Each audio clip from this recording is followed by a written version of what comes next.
C'est encore un autre jour que Dieu a fait. Que son nom soit glorifié pour cette grâce qu'il nous a encore accordée ce matin, de pouvoir nous réunir autour de sa table pour partager la parole du Seigneur. C'est pour ça que nous sommes venus partager la parole du Seigneur, parce que le voyage continue. Il nous faut manger pour bien voyager. Si nous ne mangeons pas, nous ne saurons pas bien voyager. Nous ne serons pas en santé.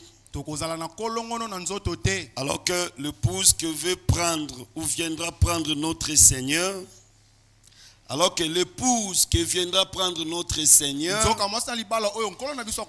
sera une épouse en santé. Elle ne sera pas malade. Elle sera en santé. Que Dieu vous bénisse. J'avais ri un peu là-bas dans notre bureau. Quand le frère a fait ses jeux de maturité, quand notre frère, le pasteur, avait fait les jeux de maturité,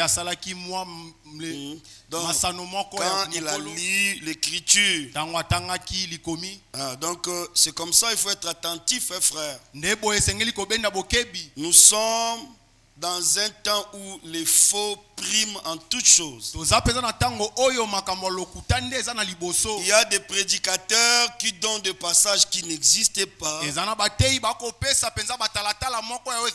citations qui n'existaient pas. Alors il faut être comme les chrétiens de Béret. Donc vous n'êtes pas là pour gober, gober tout ce que nous vous disons. Vous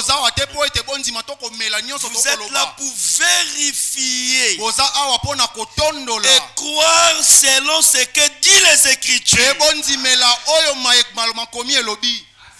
Parce que la Bible dit que la foi véritable vient de la vraie parole de Dieu.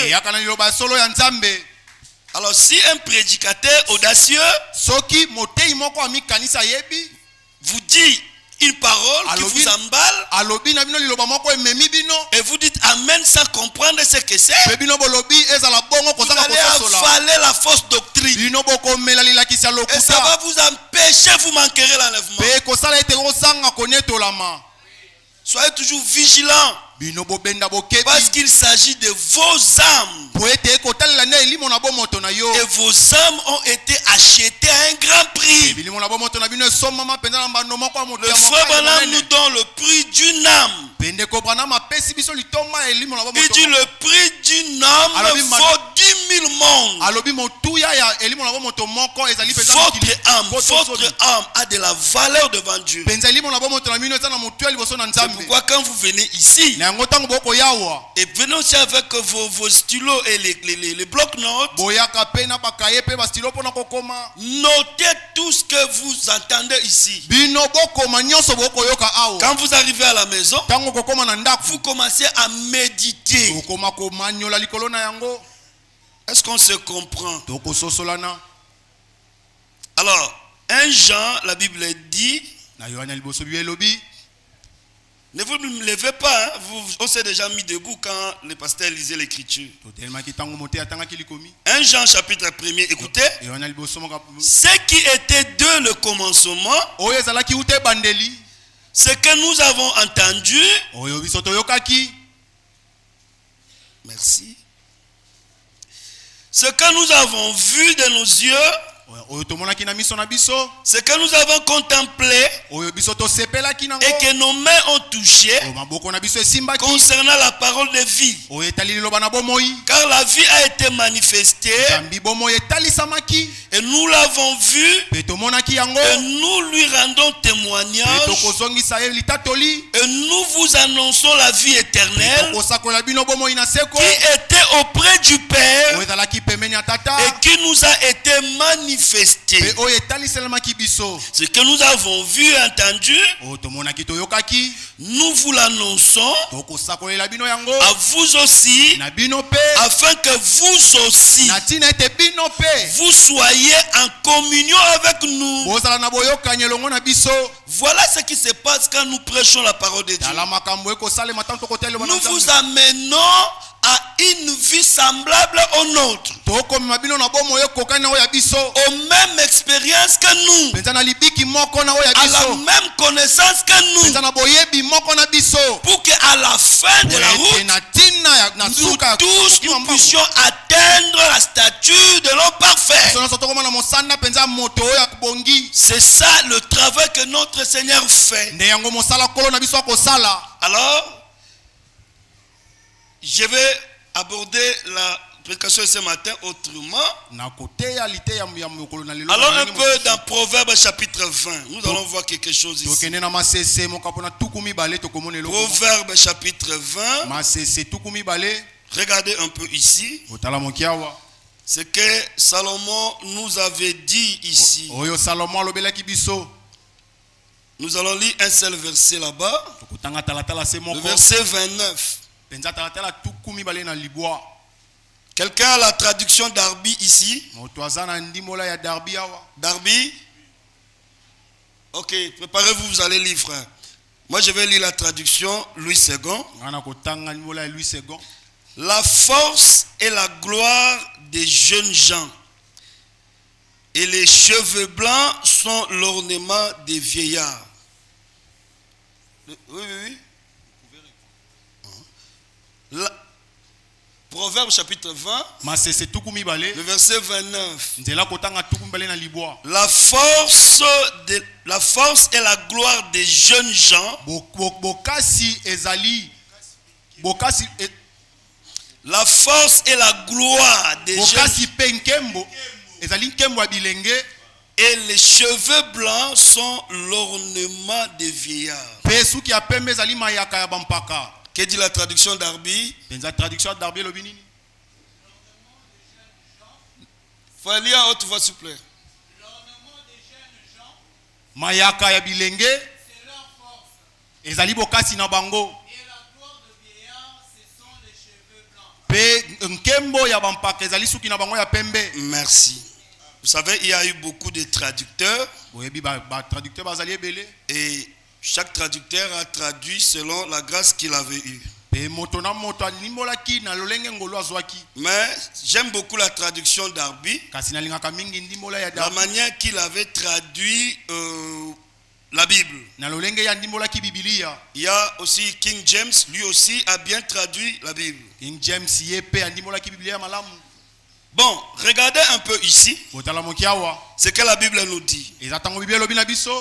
La force et la gloire des jeunes gens. Nous allons nous arrêter là. Je vais beaucoup prendre seulement cette première partie. C'est ça qui m'intéresse beaucoup. La force et la gloire des jeunes gens. Pour que vous puissiez bien saisir cela, allons un peu dans le livre de Timothée. Je crois que nous avons lu ce passage l'autre jour. Nous allons voir le verset 14, 1 Timothée chapitre 5. Gardez ces passages-là dans votre esprit. Ce que Darby a traduit. Je veux donc que les jeunes se marient.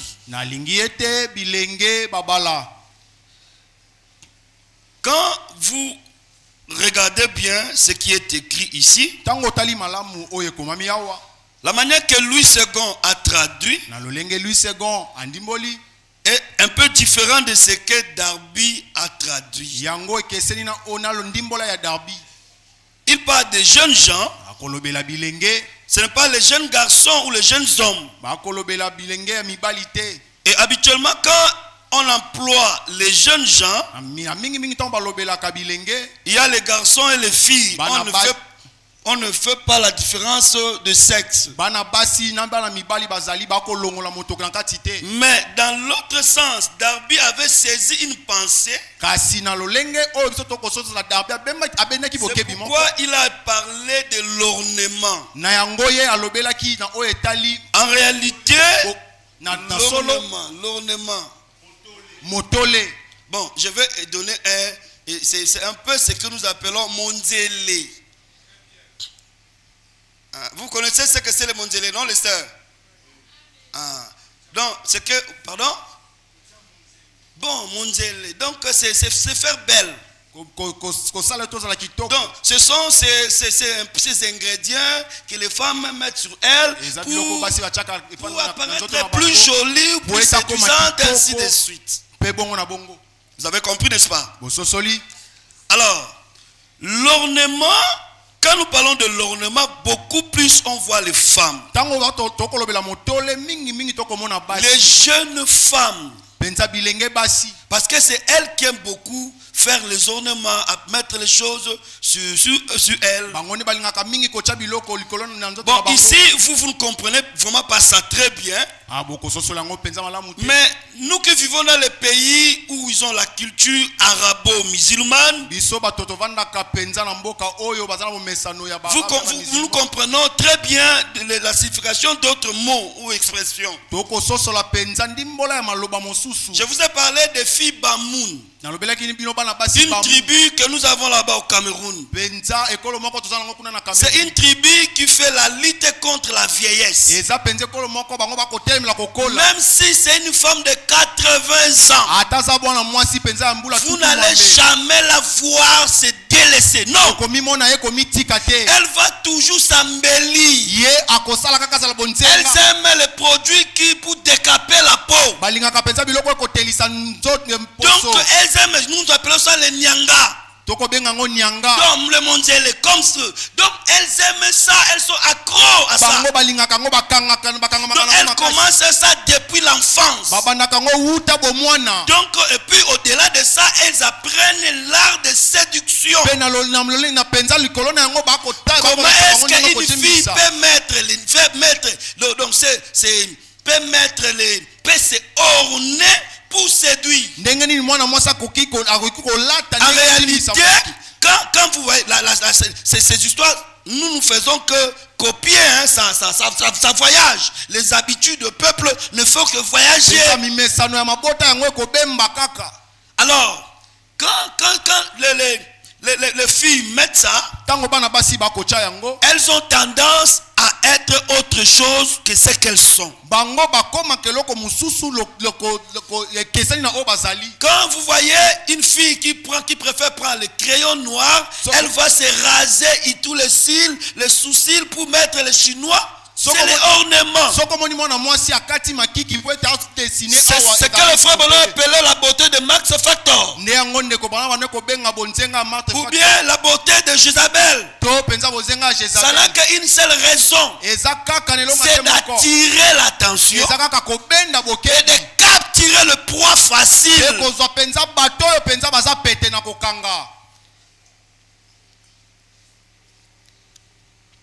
Ce n'est pas mauvais pour une sœur d'être belle.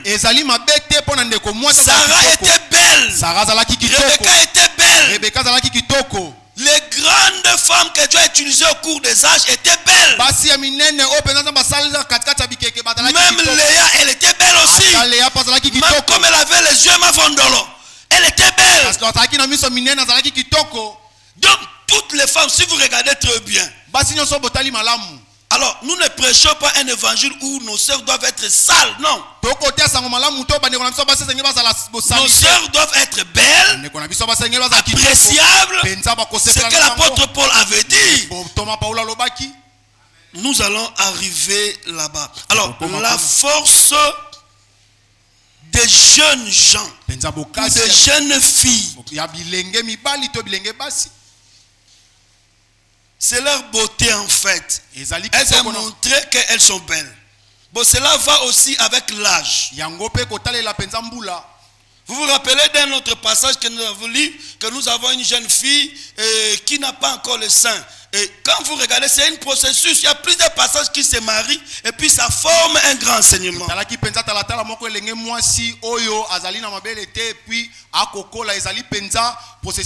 Proverbe chapitre 31, nous lisons. Regardez ce que la Bible nous dit ici. Plusieurs filles ont une conduite vertueuse. Mais toi, tu les dépasses toutes. Mais elle les dépassait en quoi? Qu'est-ce qu'elle avait de spécial que les autres n'avaient pas? Il y a un serviteur de Dieu qui disait, par rapport à la manière dont les femmes se maquillent, font les ornements et ainsi de suite. Alors il disait, si aujourd'hui un monsieur X tombe amoureux d'une femme parce qu'elle était bien ornée, et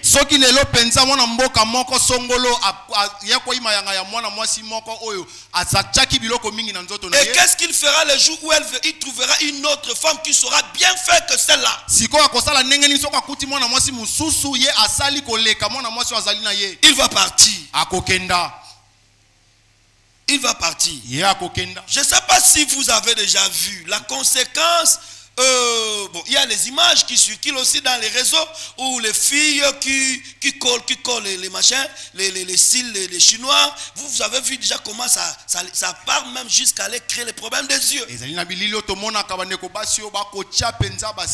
Donc tout ce que nous voyons, nous ne sommes pas obligés de le pratiquer. La Bible dit tout est permis, mais tout n'est pas utile. Alors ici, Salomon dit, toi tu le dépasses toutes. Qu'est-ce qu'elle avait de plus spécial qui faisait qu'elle dépassait les autres? Regardez, la grâce est trompeuse et la beauté est vaine. Qu'est-ce qu'on cherche en mettant ces phares sur les yeux, sur son corps? On met les ongles qui deviennent comme les ongles de Tchakou. On met le maquillage comme les arts qui est là-bas en Australie. Et tout ça là. Et la Bible dit, la beauté est vaine et la grâce est trompeuse. Regardez, la femme qui craint l'Éternel est celle qui sera louée. Qu'est-ce qui a fait que cette fille dépasse toutes les autres? Parce qu'elle craignait l'Éternel. Craignez l'Éternel. Oui, regardez un peu. Une femme peut dépenser des millions. Elle achète les mèches qui coûtent cher. Alors après le mèche, elle va se coiffer. Elle paye encore cher. Et ça ne va même pas faire un mois. Ça commence à la gratter. Ça commence à la démanger. Et ça produit comment on appelle ça? Pas le pouls, ça lui fait, ça sort la peau devient un peu bizarre. Ça commence à sentir et beaucoup de choses.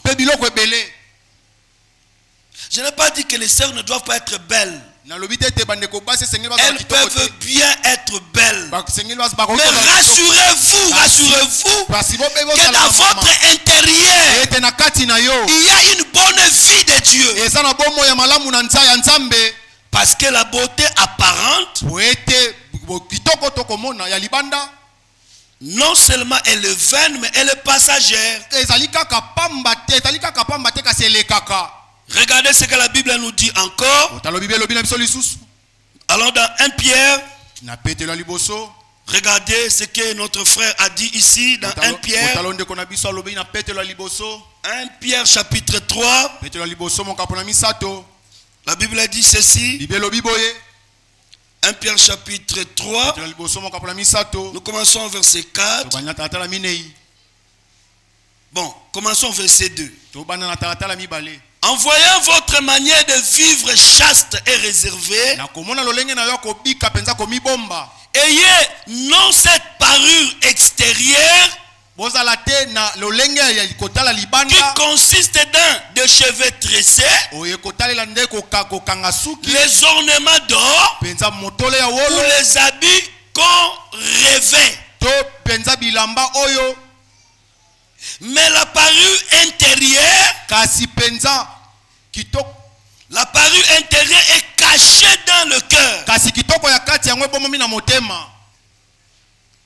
La pureté incorruptible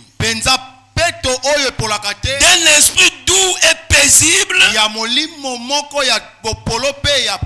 qui est d'un grand prix devant Dieu. Vous avez entendu ça? La parure intérieure, l'homme intérieur, c'est ça la beauté que Dieu veut. Voir dans chacune de nos sœurs, dans chacune de nos enfants filles. C'est pourquoi nous devons leur former, leur communiquer les valeurs de Dieu.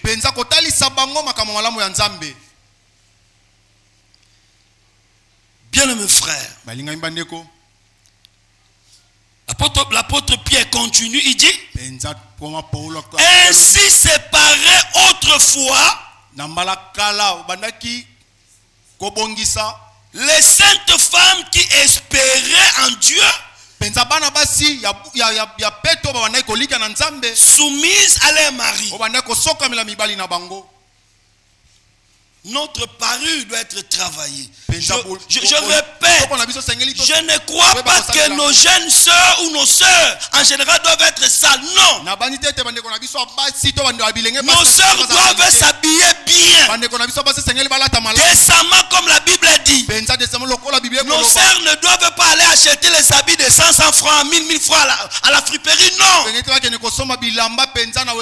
pas dit ça. Nos sœurs doivent s'habiller selon les moyens. Si elle a le moyen, elle peut s'acheter un joli habit. Il n'y a pas le péché dans ça.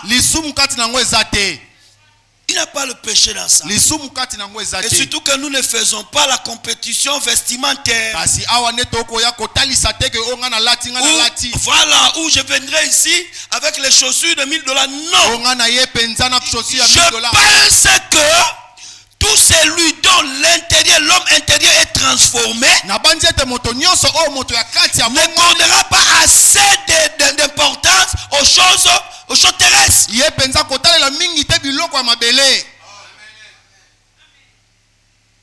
Il ne deviendra pas orgueilleux. Quand la Bible dit que nous soyons humbles, l'humilité n'est pas synonyme de marcher en babouche. Au lieu de manger bien, entrer dans un grand restaurant, tu manges. Tu dis que non, nous les enfants de Dieu, nous devons être humbles. Tu pas seulement manger les matembele. Ça c'est l'esprit de pauvreté. Nous ne vous prêchons pas l'esprit de pauvreté.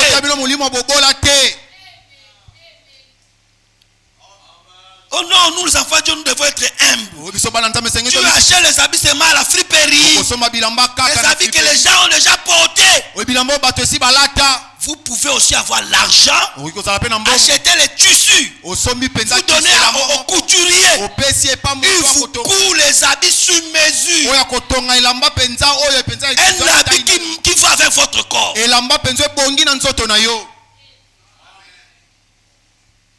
Nous n'avons pas besoin de vous communiquer l'esprit de pauvreté. Nous voulons que vous puissiez vous épanouir. La Bible dit que Dieu, son souci est de nous voir prospérer à tous égards.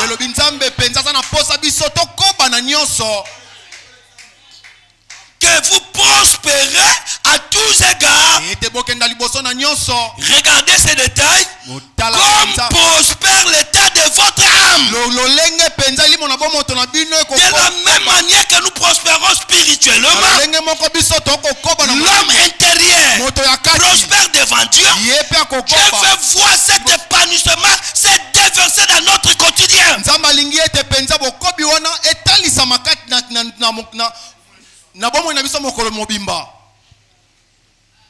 C'est ça la parole de Dieu.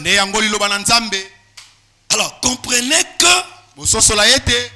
l'ornement que Dieu nous parle, si nous devons faire les ornements sur nous, n'oubliez pas que le Seigneur nous conseille que notre être intérieur doit être renouvelé chaque jour. Nous sommes dans 1 Jean chapitre 2 verset 14. Regardez ce que la Bible nous dit ici. 1 Jean chapitre 2 le verset 14. Je vous ai écrit, Père, parce que vous avez connu celui qui est dès le commencement. Je vous ai écrit, jeunes gens, parce que vous êtes forts. Et que la parole de Dieu demeure en vous. L'homme intérieur. Le Seigneur vous loue. Vous avez abandonné la cigarette. Vous avez abandonné la fornication. Le Seigneur vous loue. Le Seigneur vous jette des fleurs. C'est ce que la Bible dit. On ne vous voit plus dans les endroits sombres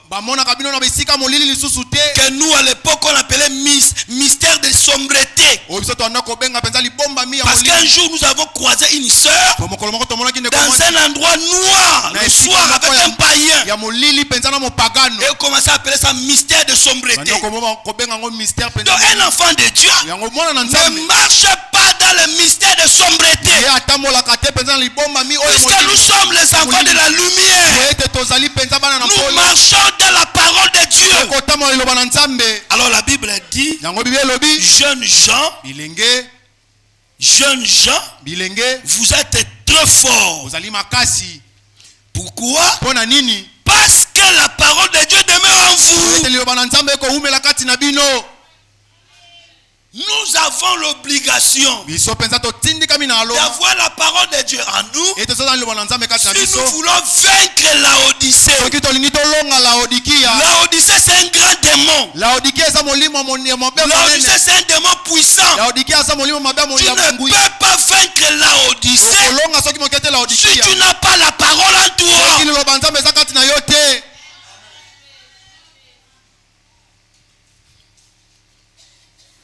Écoutez,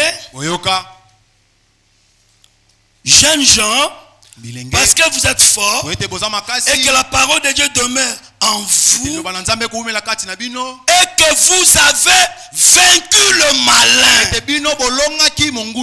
Regardez les mots. Malin. C'est-à-dire la rise. Le rusé. Celui qui était au commencement dans le jardin d'Éden. La Bible dit qu'il était le plus rusé de tous les animaux que Dieu avait créés. Satan est le patron de la ruse. Il est malin. Satan est malin. Vous voyez quand Dieu parle de la généalogie de Caïn,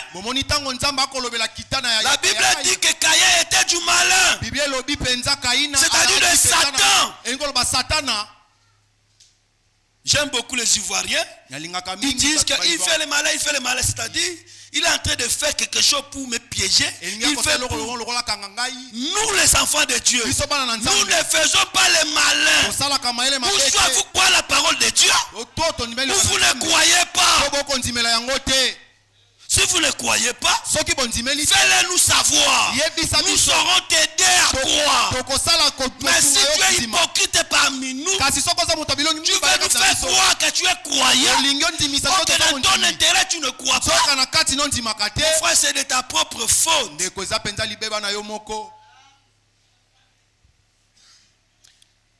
Que notre Dieu soit loué. Ecclésiaste chapitre 12. Ecclésiaste chapitre 12, nous lirons le verset 13. Ecclésiaste chapitre 12. Le verset 13. Est-ce que la parole est claire?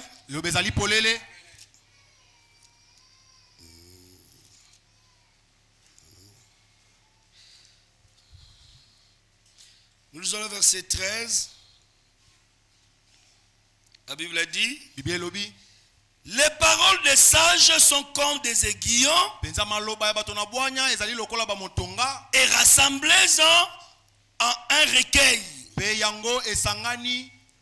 Elles sont comme de clous plantés, donnés par un seul maître. Bien-aimés frères, nous sommes dans un chantier de construction de Dieu. Notre Dieu est en train de nous construire.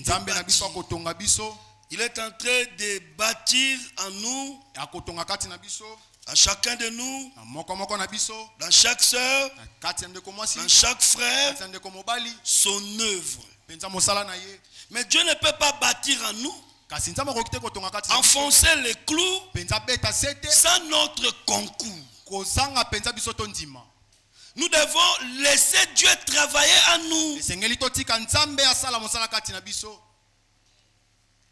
Proverbe chapitre 11, le verset 16, nous lisons: une femme qui a de la grâce obtient la gloire, et ceux qui ont de la force obtiennent la richesse. Marie trouva grâce et elle a obtenu la gloire. Donc, si nous avons trouvé grâce devant Dieu aujourd'hui, de croire à la parole de Dieu, demain quand le Seigneur reviendra, il nous glorifiera avec lui. Nous partirons dans la gloire avec lui. C'est très important de le dire. C'est pourquoi dans Genèse nous avons vu cette petite fille qui devint plus tard la femme d'Isaac. Je crois que Rebecca était bien enseignée. C'était une fille bien éduquée. Elle n'était pas sournoise. Elle était bien éduquée. Elle marchait selon l'éducation que ses parents lui avaient donnée.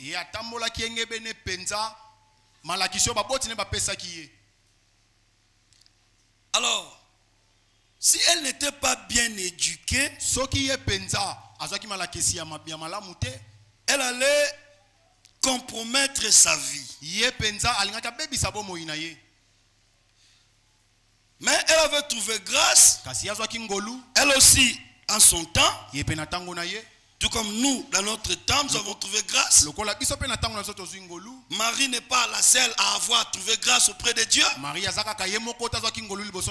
aussi, nous avons trouvé grâce. Nous avons trouvé grâce auprès de Dieu. Et nous glorifions Dieu pour cela. Maintenant, regardez quelque chose. Ici, dans Matthieu, chapitre 9, soyez attentifs. Matthieu, chapitre 9. Regardez ce que la parole de Dieu nous dit. Matthieu, chapitre 9. Nous lirons un seul verset, le verset 15.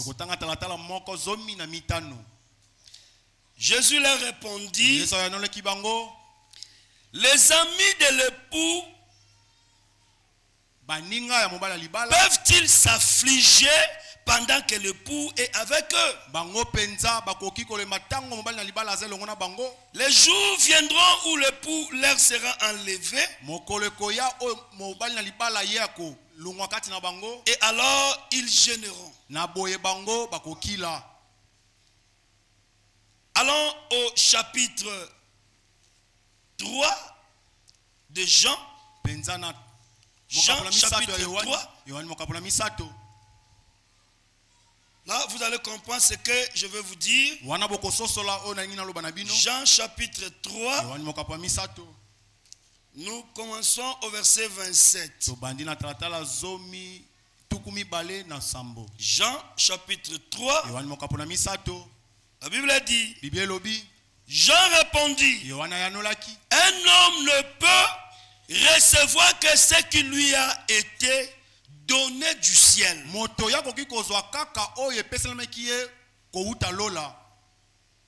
Bien mes frères, Dieu ne nous donne pas les mêmes dons, ni les mêmes capacités.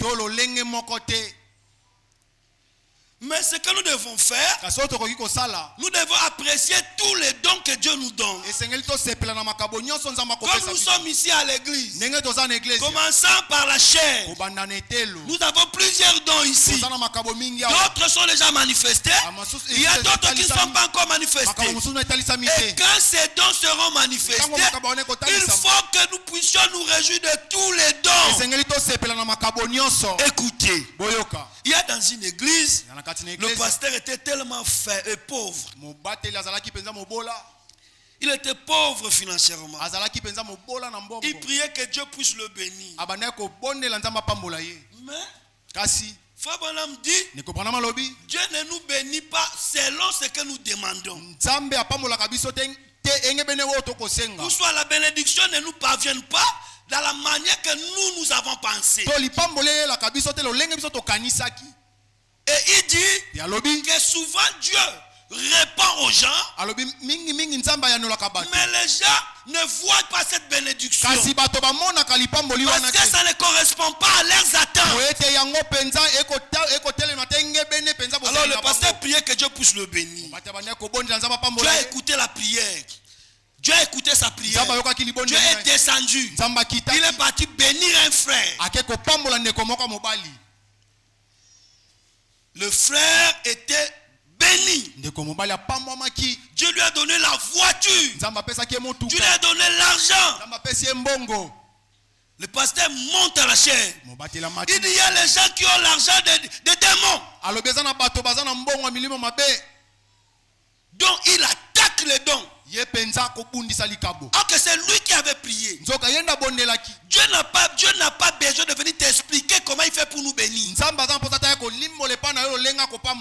C'est aussi un don. La manière que le frère avait frappé ça, d'une manière irréfléchie, sans sagesse, il a attaqué ça. Alors le frère s'est senti choqué. Les enfants du frère, la femme du frère s'est senti choqués. Ils se sont regardés. Ah, c'est que notre papa, son argent, il a touché les gris-gris. Parce qu'il n'y avait que lui à l'église qui avait la voiture. Il n'y avait que lui à l'église qui avait l'argent.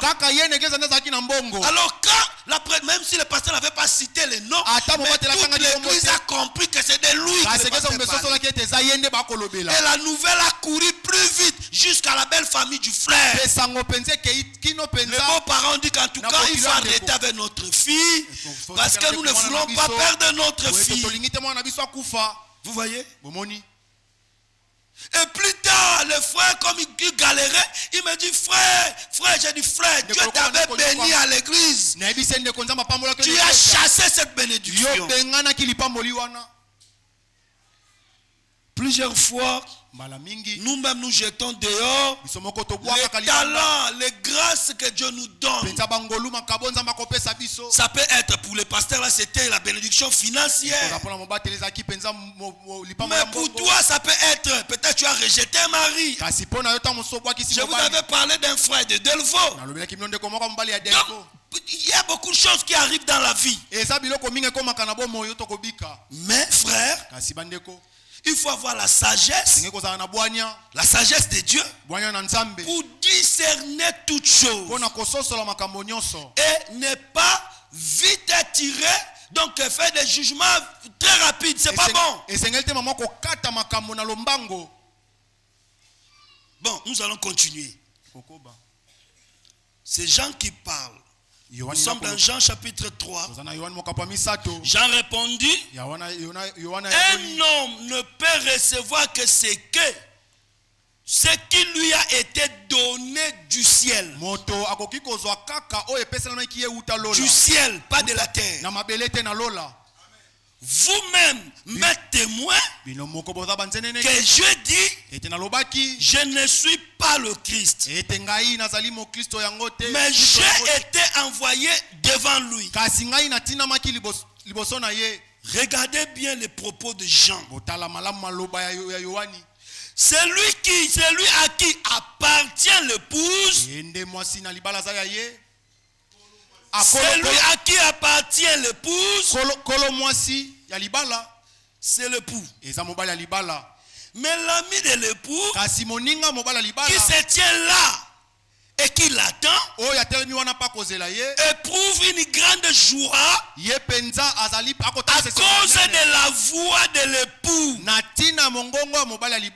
Aussi cette joie qui est la mienne est parfaite.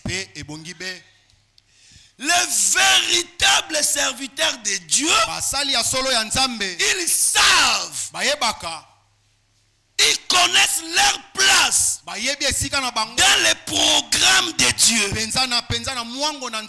Nous avons lu dans Acte 15, la Bible nous dit que Dieu allait choisir parmi les nations un peuple qui allait porter son nom. Nous savons que ce peuple, c'est son époux.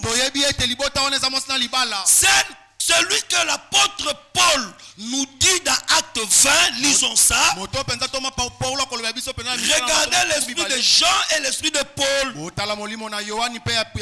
nous allons le comparer à l'esprit ou aux esprits de nos prédicateurs. Actes des Apôtres chapitre 20. L'apôtre Paul dit au verset 27. Car je vous ai annoncer tout le conseil de Dieu sans en rien cacher. Prenez donc garde à vous-même, c'est-à-dire les prédicateurs, ainsi que nous qui sommes prédicateurs. Nous devons prendre garde à nous-mêmes et à tout le troupeau sur lequel je vais lire ça d'une manière terre à terre, appliquant ça, collant ça à cette assemblée. Alors écoutez, ça c'est un ordre de mission.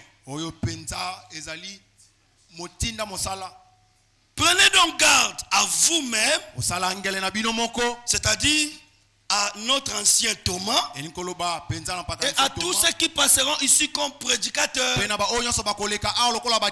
vous avais dit, je sais que nous tous nous aimons le frère Sam. Ici dans cette assemblée, le frère Sam n'est pas plus grand que le frère Thomas. Quand le frère Sam se tient ici, donc il prêche avec puissance. En réalité, c'est Thomas qui est en train de prêcher. Donc c'est le ministère de Thomas qui est en train de jouer. Ce n'est pas Sam. C'est le ministère de Thomas qui s'exprime au travers de Sam. Nous tous les ministres équipe de Philo ici, nous ne prêchons qu'au travers du ministère de Thomas. Parce que c'est lui votre mari. Le mari de cette église. Autrement dit, il est ainsi dit le Seigneur de Dieu dans cette église. Si quelqu'un refuse de croire à ça, il part au marché, il achète une corde, il sort là-bas, pas se pendre.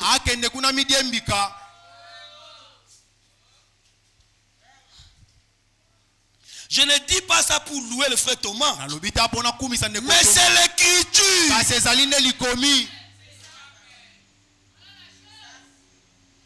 Paul a dit à Tite et Timothée, je t'ai laissé à Crète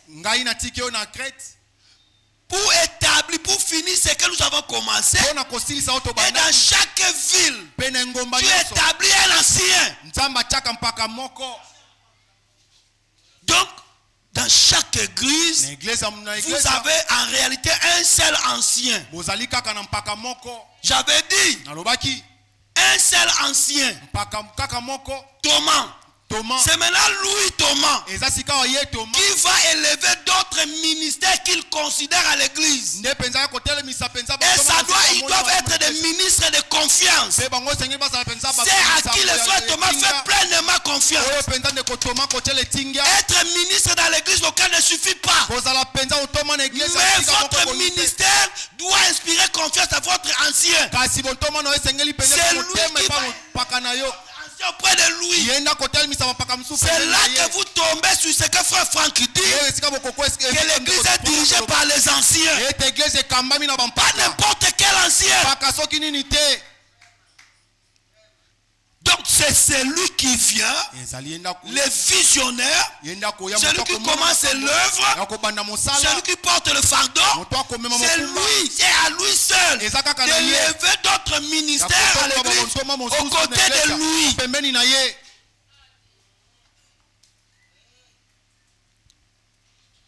Ça, c'est la parole de Dieu. Alors prenez garde. Et à tous les troupeaux sous lesquels le Saint-Esprit vous a établi évêque.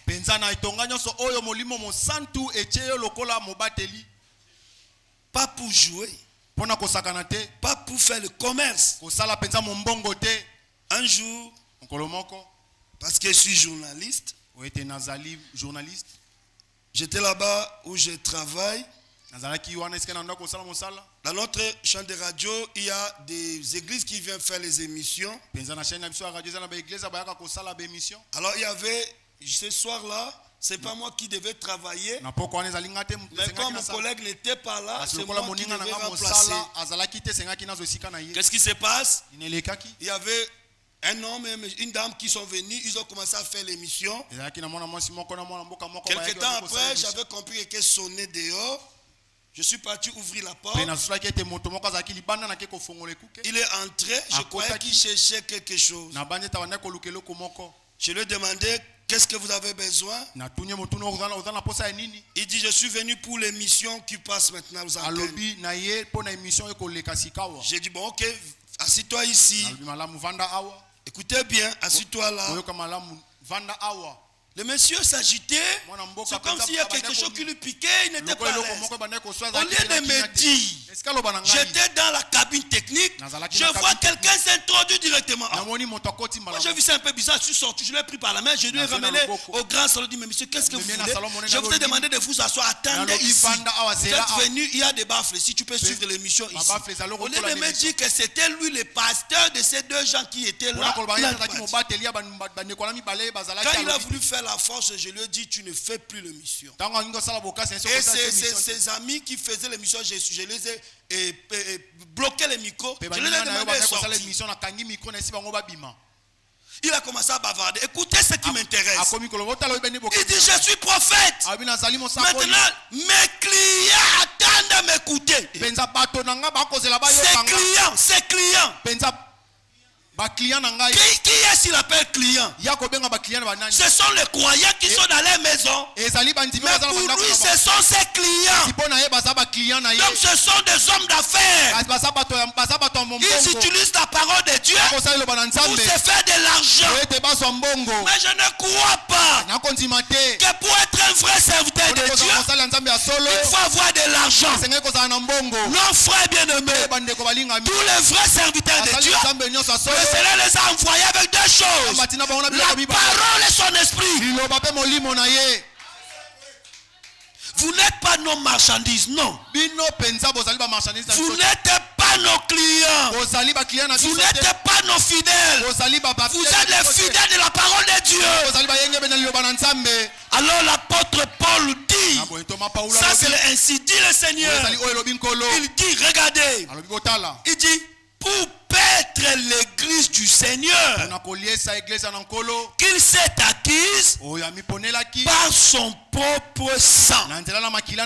Amen. Amen. Par son propre sang.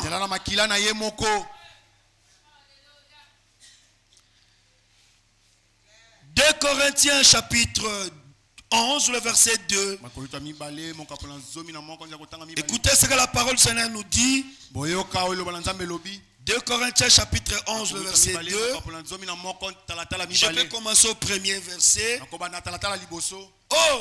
Oh, si vous pouviez supporter de ma part un peu de folie, mais vous me supportez, car je suis jaloux de vous, d'une jalousie de Dieu. Vous savez que Dieu est jaloux, non? Dieu est jaloux. Maintenant je vais vous blesser.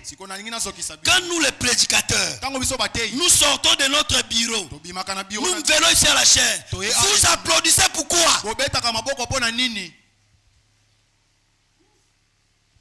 Vous applaudissez pourquoi? Vous nous applaudissez pourquoi?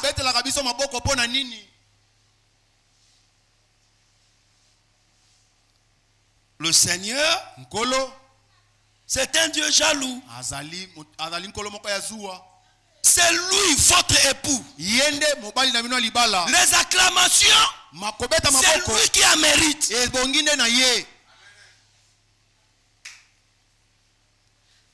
Attendez, lisons. Car je suis jaloux de vous d'une jalousie de Dieu. Parce que je vous ai fiancé à un seul époux, pour vous présenter à Christ comme une vierge pure. Si Eliezer était un bandit, si Eliezer était un voyou, si Eliezer était un commerçant, Rebecca était belle de visage. Elle avait un joli corps. Un joli corps. Eliezer pouvait succomber à sa beauté. Est-ce que vous êtes ici? Mais Eliezer, selon le mandat qu'il avait reçu, il a respecté Rebecca. Il a conduit Rebecca sans la toucher, jusqu'à la présenter à son mari. C'est ça la mission que nous avons reçue, de vous apporter la parole de Dieu, étant jaloux de Dieu. C'est-à-dire la jalousie que nous avons de vous, c'est la jalousie de Dieu. Il a mis son esprit en nous et son esprit s'exprime en nous. C'est pourquoi nous sommes jaloux. Nous ne voulons pas vous voir faire n'importe quoi. Nous ne voulons pas vous voir marcher avec n'importe qui. Nous ne voulons pas vous voir écouter n'importe qui. Nous vous présentons la vraie parole de Dieu qui va vous préparer à être cette épouse-là que notre Seigneur prendra quand il reviendra.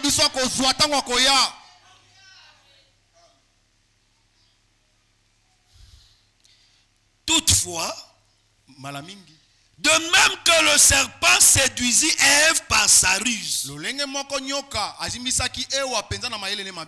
crains que vos pensées ne se corrompent et ne se détournent de la simplicité à l'égard de Christ.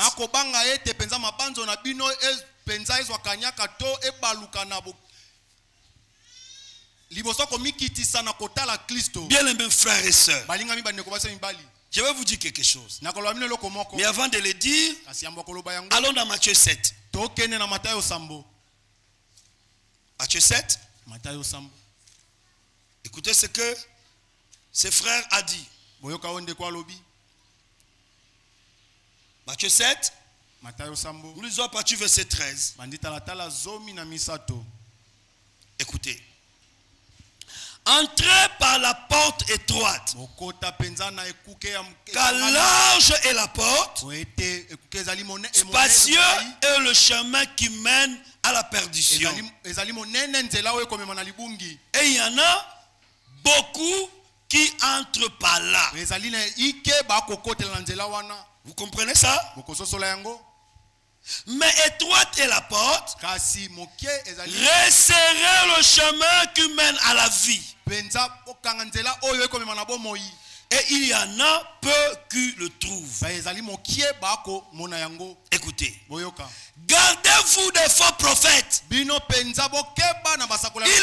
à vous en vêtements de brebis, mais au-dedans, ce sont de lourds ravisseurs. Amen. Je vous raconte une histoire pour illustrer ça. Tout le monde veut aller au ciel.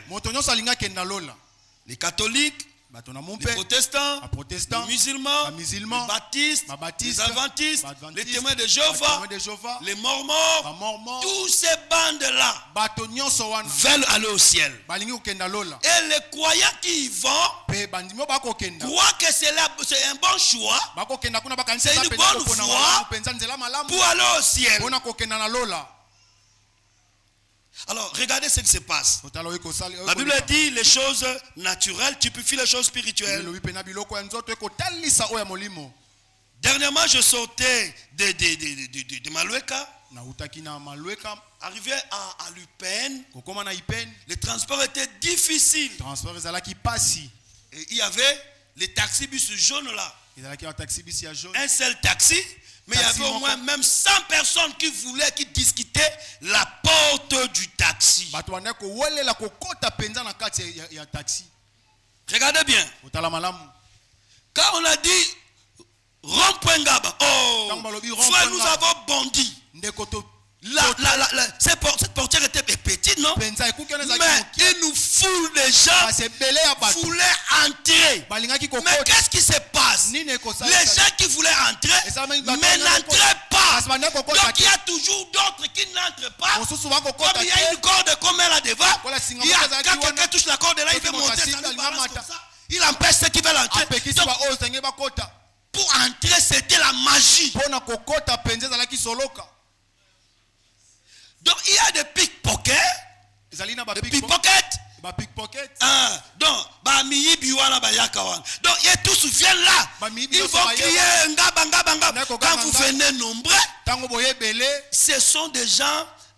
C'est un groupe de gens organisés. Ils vous font croire que d'autres sont des passagers et d'autres sont des receveurs.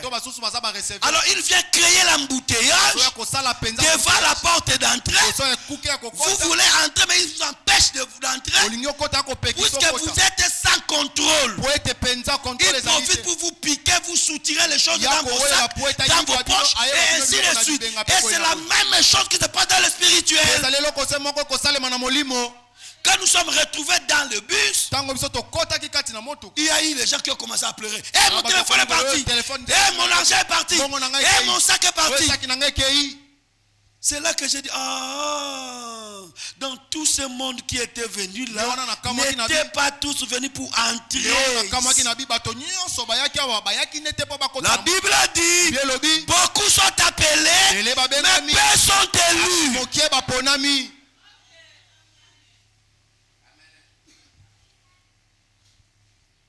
Chapitre 23, le verset 13, nous lisons. Matthieu 23, chapitre 13.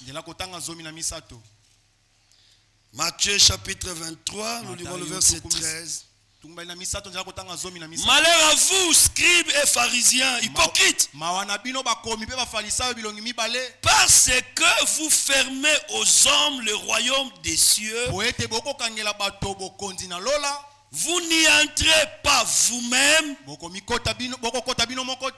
n'y laissez pas entrer ceux qui veulent entrer. C'est ce que les prédicateurs font. Les faux prédicateurs. Parce que tous ceux qui prêchent ne sont pas des envoyés de Dieu. Ils viennent pour vous distraire. Ils viennent pour vous soutirer vos biens. Ils viennent pour faire ceci. Frère Branham nous a dit dans la prédication Éden de Satan que dans cette génération, il y a les gens qui adorent Satan dans l'étiquette de nom de Jésus.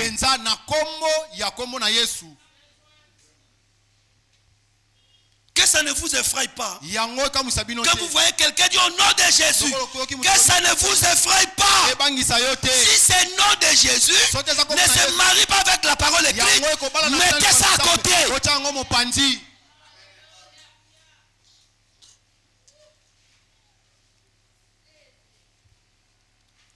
Luc chapitre 11, le verset 52, nous lisons.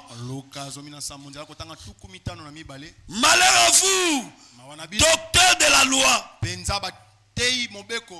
parce que vous avez enlevé la clé de la connaissance. Vous n'êtes pas entré vous-même, et vous avez empêché d'entrer ceux qui le voulaient. C'est ça ce qui se passe dans la dénomination. C'est ça ce qui se passe dans des assemblées où la parole n'a pas la Bible n'a pas la première place. Vous avez vu ce que l'apôtre Paul a dit. Il dit: je ne vous ai rien caché. C'est-à-dire, vous, l'église de Dieu, vous avez droit à la même connaissance que nous avons. C'est que le frère Thomas nous a lu dans Jean chapitre 1. C'est la même chose que je vous ai lu dans 1 Jean chapitre 1. Et tout cela nous amène tous à atteindre l'unité de la connaissance.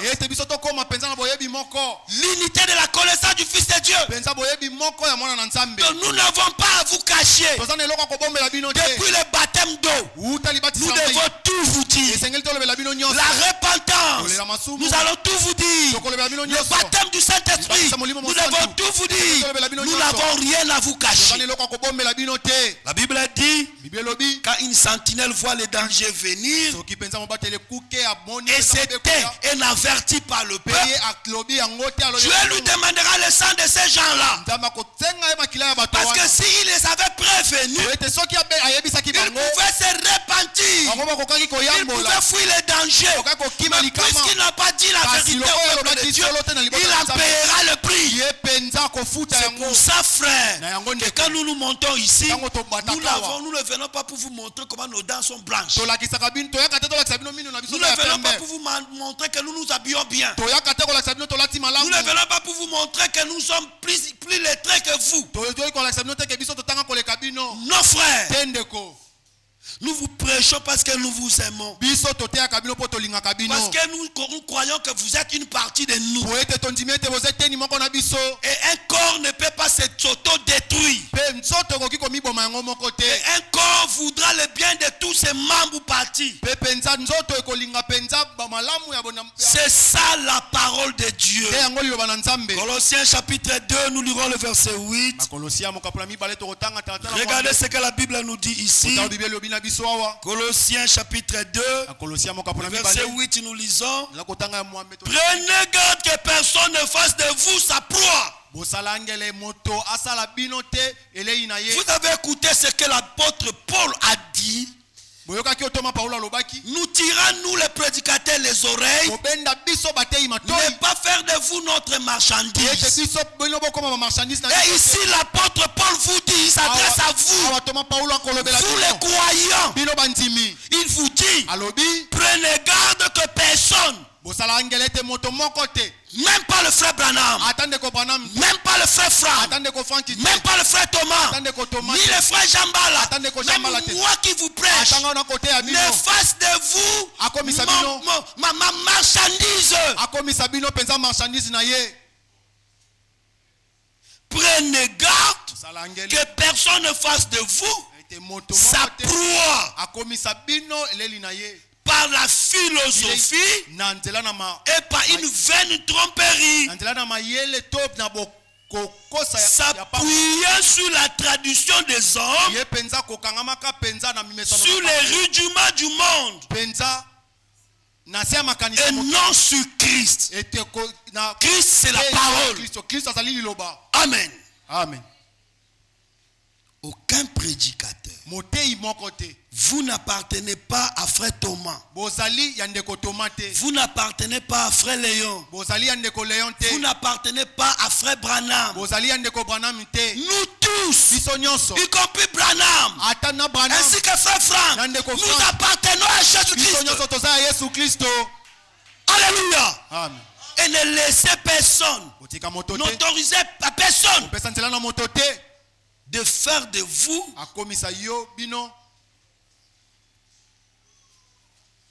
que Dieu soit loué.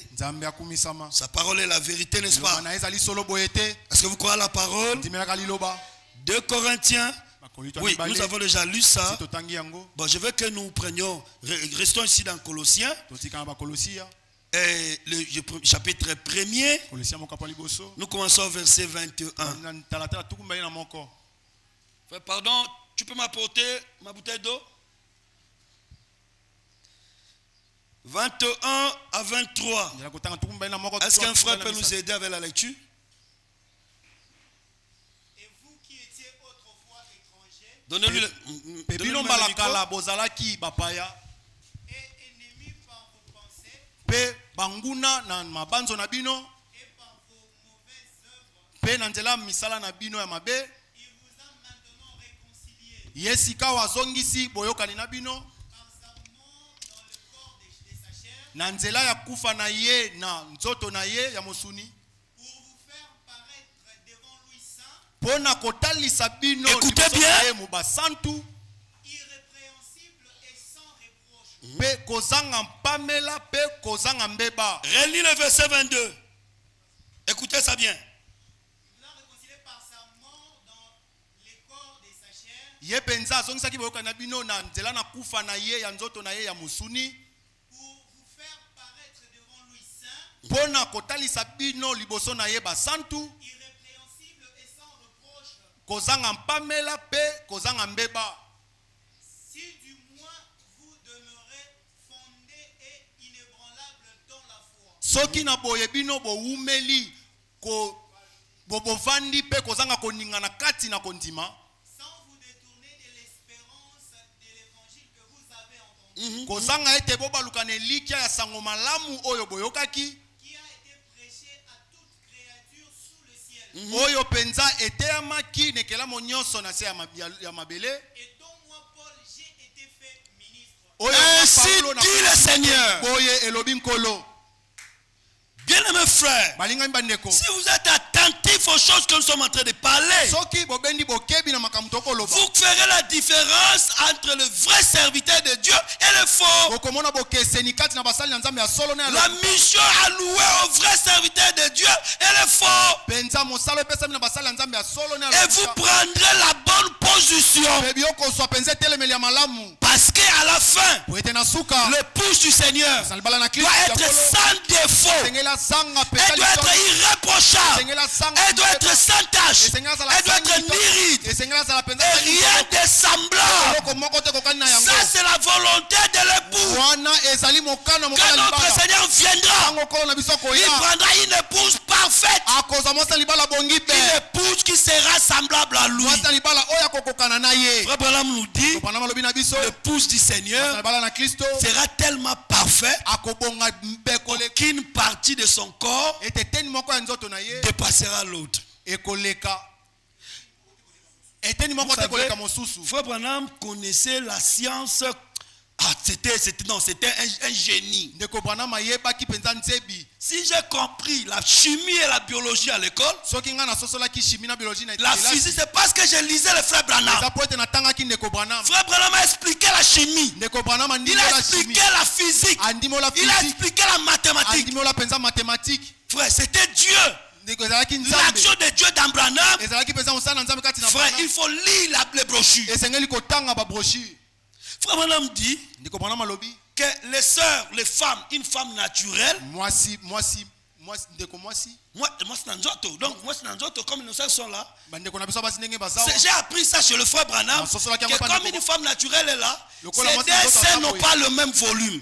Il y a l'autre qui. Ces deux seins. Oui, n'ont pas le même volume. Il y a l'autre qui dépasse l'autre. Donc, j'avais compris ça quand j'ai lu le frère Branham. Je vous raconte une histoire. C'était passé à Lausanne là-bas, dans une église que je ne dirai pas le nom. Écoutez, chers sœurs. Alors, le frère était fiancé. Je vous ai dit comment les frères d'avant se comportaient. Comment les sœurs d'avant se comportaient. Si vous regardez les anciennes photos de frères fiancés, vous allez voir la sainteté que les gens dégageaient. Je vous ai dit l'autre jour, pour qu'un frère, nous pouvons être là, nous les frères, on fait le débat. Non, moi je suis amoureux de la septelle. Bon, il est parti voir le pasteur. Maintenant, le jour où le pasteur va lui dire, bon, tu peux aller voir la sœur. Frère, le jour là, le frère commence à bégayer. Donc ça donne la peur. Le frère bégayait, alors que le frère n'a jamais bégayé dans sa vie. Mais puisqu'elle se tient devant une sainteté, les sœurs ont dégagé une sainteté. Ce n'est pas le sœur que nous rencontrons ici là. Une sœur qui te regarde les yeux grandement ouverts. Elle n'a pas peur de toi. Elle te regarde. Non, frère, on ne veut pas la qualité là. Alors le frère s'est marié. Parce que nous on ne connaissait pas l'histoire de lune de miel. Comment on appelle ça, frère Mbala? On appelle ça quoi? Lune de quoi? Ah, lune de miel. Merci. Tout le monde connaît ça, non? À notre époque, il n'y avait pas ça. Dès que les pasteurs finissent de célébrer le mariage, le travail commence. Vous rentrez chez vous. Voilà les frères, on l'accompagnait. Frère Mbala, tu sais, on accompagnait les frères jusqu'à dans leur maison. On a accompagné le frère. Maintenant, on a dansé un peu, puis tout le monde est rentré. Le frère est resté qu'avec la soeur. Il n'avait pas de nourrice. Quand ils sont entrés dans la chambre, le frère a commencé à déballer les paquets. Il enlève les nyangas sur la tête. Les ornements là, il enlève les ornements. Il enlève la grande robe que les sœurs portent le jour du mariage. Quand il enlève ici devant, mon frère, écoutez ça très bien. Dès que le frère a retiré le soutien-gorge de la sœur, directement les chiffons sont tombés. Le frère a crié, ça là c'est quoi? Le frère s'est fâché mal. La même nuit, le frère a couru jusqu'à chez le pasteur pour demander le divorce. Parce que la sœur lui avait menti. La sœur avait les bébés sains. Alors elle gonflait ça, elle mettait les éponges, ça sortait comme si elle avait une poitrine juteuse. Et ça scandalisait le frère. Est-ce que vous comprenez ce qui se passe? Chers sœurs, quand le frère te demande en mariage, tu as dit oui. Vous commencez à cheminer. S'il y a les imperfections dans ton corps, dis au frère. Ne lui surprends pas. Parce que nous les hommes, nous sommes différents de vous. Nous sommes tellement différents, je vous dis la vérité, ça marchait le mot. Je sais que j'ai un langage respectueux, mais je vous dis ça marchait le mot pour vous permettre de comprendre. Je vous raconte une autre histoire. Un autre frère s'est marié. Moi j'appelle ça la loi non écrite. Alors le frère se marie. Quand il se marie, le premier enfant est venu. C'était un sujet de joie. Le deuxième enfant est venu. Les frères commençaient à attacher le visage. Troisième enfant est venu. Les frères commençaient à taper la sœur. Mais qu'est-ce qui ne va pas, frère? La sœur, si je ne l'avais plus, la sœur, si impolie. Est-ce que la sœur, tu es impolie? Les frères commençaient à détester la sœur. Voilà, ils sont arrivés chez les diacres. Les diacres ont fait asseoir le frère. Le frère dit c'est la sœur. La sœur, si elle est soumise. On pose la question à la sœur. La sœur ne reconnaît pas ce que le frère dit. Les diacres étaient vraiment confus. Ils ont parlé de ça au pasteur. Le pasteur appelle le frère. Frère, dis-nous qu'est-ce qui ne va pas. La sœur si insoumise. La sœur si. La sœur dit, je ne reconnais pas ce que le frère m'accuse. Le pasteur est resté. Il a vu qu'il y avait un problème. Le frère avait un problème. Il dit, frère, moi je me rends compte que c'est toi le problème. Mais comme tu ne veux pas nous dire de quoi tu reproches la sœur, je te donne un mois. Tu mets ta vie en ordre. Si tu ne mets pas ta vie en ordre, nous allons te livrer entre les mains de Satan. La première semaine est passée. La deuxième semaine est passée. La troisième semaine passe. La quatrième semaine. Un jour, donc un jour avant la fin du mois. Le frère a couru chez le pasteur. Il dit, pasteur, je suis venu me mettre ma vie en ordre. C'est vraiment moi qui suis le fautif. Ce n'est pas la sœur. Le pasteur lui dit, quel est le problème? Il dit en réalité la sœur ne m'a rien fait. Mais moi on m'avait dit que quand je me marie avec une sœur qui est mince, quand on va commencer d'accoucher, la sœur va prendre le poids. Mais depuis que la sœur accouche, elle ne grassit pas. Et ça m'énerve. Ne riez pas. Ne riez pas. C'est un détail très important. Je vous parle comme non seulement votre frère, mais votre père. Je vous dis parce qu'il y a beaucoup, nous traitons le problème de couple. Il y a beaucoup qui sont frustrés. Écoutez très bien ce que je vous dis. Qu'est-ce qui se passe ici? Il y a des frères, ils sont conçus, ils aiment les femmes qui ont le poids, qui ont des formes. Et si ces frères n'est pas vraiment affranchi, et il s'engage dans la voie du mariage, il prend une soeur qui est mince, il ne sera jamais satisfait. Et chaque fois qu'il verra une soeur à côté ou bien des mondains qui ont de poids, le frère va regarder. Je vous dis des choses vraies. Alors frère, si pour toi tu aimes les sœurs qui sont des Miss Lolo, ne viens pas prendre notre sœur qui est Miss pomme de terre. Nous ne voulons pas que quand tu seras là-bas dans ta voiture en train de conduire, tu es en train de penser à un frère qui a les, comment on appelle les grosses voitures, la frembale, hein? Qui a un gros cylindré, alors que toi tu as acheté la voiture là on appelle ça quelle chaussure? La chaussure, quelle chaussure on appelle ça? Hein? Catch. Je vous dis des choses vraies. Je ne vous mens pas. Je suis devant la chair, la Bible est devant moi. Je ne viens pas ici pour m'amuser. Quand tu aimes le gros porteur, va chercher le gros porteur. Si dans ton cœur tu aimes les Renault 12, hein, de notre époque là, va acheter la Renault 12. Là tu seras en paix. Ça sera ta pointure. Tu ne vas pas te fâcher à temps et contre temps. Et quand tu verras chaque jour notre soeur, ma fille, alors tu seras content. Et aussi, frère, il y a autre chose que je voulais vous dire.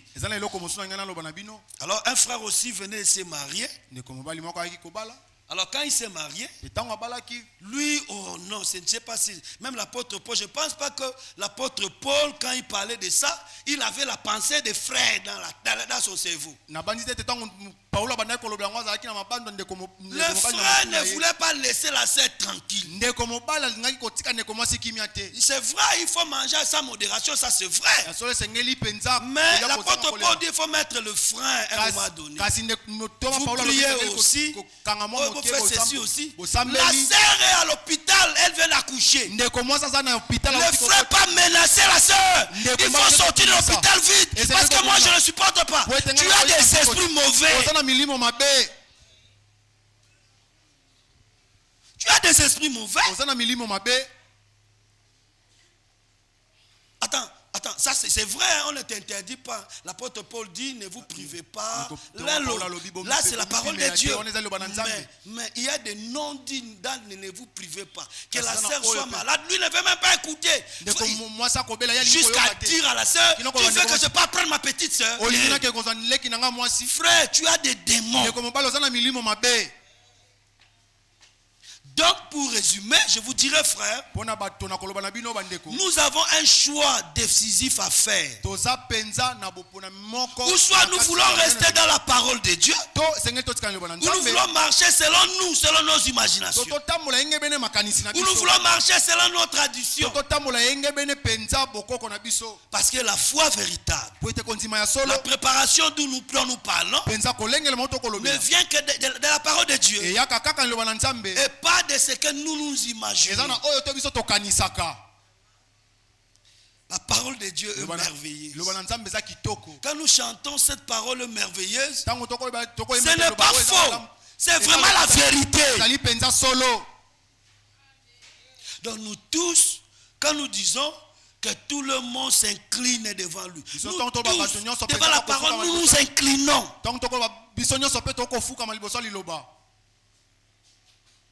Alors, nous devons nous orner de la parole de Dieu. Nous devons nous habiller de la parole de Dieu. Pour que le cœur de notre élu, de notre époux, soit toujours content de nous. Mais si en nous, dans nos habitudes, nous avons les choses qui ne cadrent pas vers les saintes écritures, nous ne devons pas nous prétendre appartenir à ces lots de rachetés. C'est vrai, nous tous nous savons. La Bible dit, les noces de l'agneau sont venues. Et les noces de l'agneau sont venues. Et son épouse s'est préparée. Pas notre épouse. Pas l'épouse de frère Branham. Mais l'épouse du Seigneur lui-même. Et nous savons qu'il nous a envoyé un message. Le message de la préparation. Pour qu'à son retour, nous soyons sans tâche, nous soyons ni rides et irréprochables. Comme cette sœur n'avait pas dit la vérité à son mari. Bon, parce que ça peut sembler bizarre de dire que la sœur avait menti au frère. Elle a menti parce qu'elle n'avait pas dit tout ce qu'elle était au frère. Et ça lui a créé des problèmes. Je pense que nous, la vraie épouse du Seigneur, nous n'avons pas à tromper notre époux. Donc nous devons faire de la parole que nous écoutons une réalité dans nos vies. Chacun doit prendre le miroir de la parole et se mirer. Et comme disait le frère Franck souvent, que quand vous êtes devant votre miroir, vous ne voyez que vous, pas quelqu'un d'autre. Donc si vous voyez quelqu'un d'autre, vous avez mal vu. Ou soit vous ne voyez pas du tout. Il y avait un aveugle du temps de Jésus. Quand Jésus a appliqué quelque chose sur ses yeux, il lui demande, tu vois quoi? Il dit, je vois les arbres qui marchent. Jésus a compris qu'il ne voyait pas. Bien aimé, nous ne pouvons pas voir à tâtons. Nous devons voir clairement. Amen. Que le Seigneur Jésus bénisse beaucoup. Je crois que nous allons nous arrêter ici aujourd'hui. Je vous remercie grandement de m'avoir accepté pour la énième fois parmi nous. Et je remercie de tout mon cœur l'ancien Thomas, à qui je souhaite des bénédictions du Seigneur. Et pour cette collaboration et la confiance qui ne cesse de me témoigner. Merci beaucoup à la sœur, la femme de frère Thomas. C'est vraiment une maman au-delà d'être une sœur. Elle est où la femme de notre pasteur? Elle est où? Sœur, que le Seigneur Jésus te bénisse beaucoup. J'étais invité chez ses parents. Je ne savais pas que c'était ses parents. Mais la sœur, la maman qui m'avait reçu, la maman là avait ce que nous appelons à Lingala bon polo, frère. Vraiment, cette maman a la douceur, c'est qu'on dit en lingala. Bon polo, je peux vous épargner de ce que j'avais dit dans mon cerveau. Mais quand le frère m'a dit que c'est la maman de la femme de frère Thomas, non, frère, on ne peut donner que ce qu'on est. Pas ce qu'on a, mais ce que tu es, c'est ce que tu vas donner aux autres. Donc la sœur là, c'est vraiment la copie conforme de sa mère. Elle est douce, elle est accueillante, elle est gentille. Sœur, que Dieu te donne une fille. C'est ma prière. Parce qu'il ne faut pas que cet héritage-là reste chez les garçons. Il faut que cet héritage continue. Je prie Dieu devant cette assemblée de te donner une fille.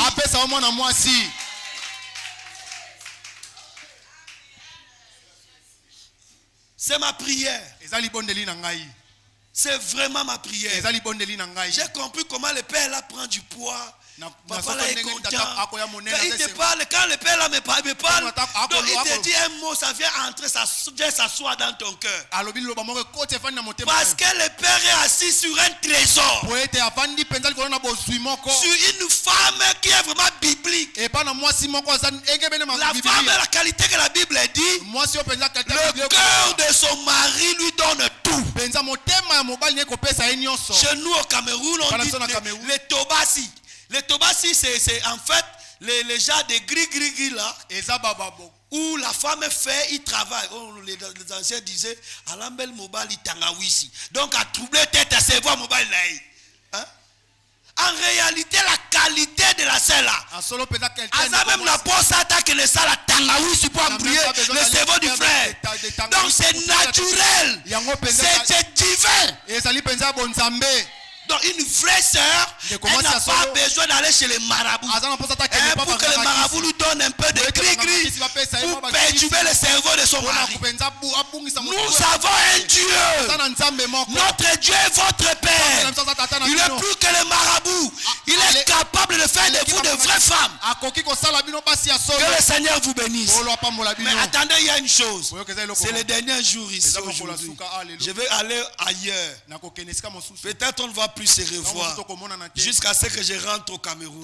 Est-ce que vous acceptez qu'en rentrant au Cameroun, j'apporte avec moi vos bénédictions?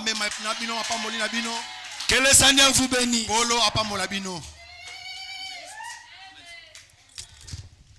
Que le Seigneur vous bénisse.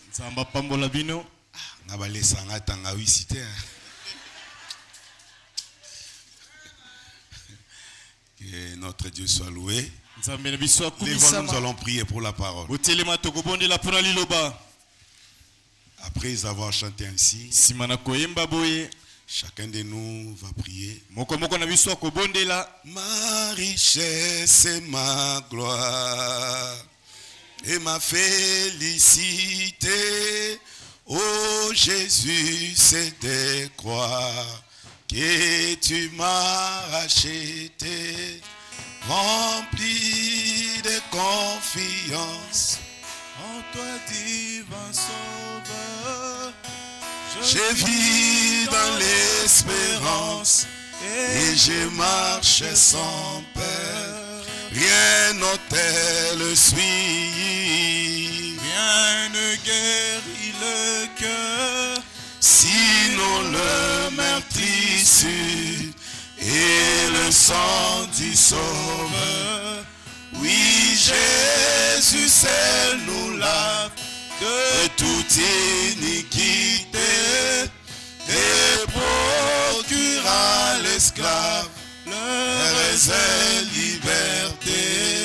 Rien n'ôte suit, rien ne guérit le cœur, sinon le meurtrissure et le sang du Sauveur. Oui, Jésus seul nous lave de toute iniquité et procure à l'esclave un salut éternel. Un salut éternel. Un salut éternel.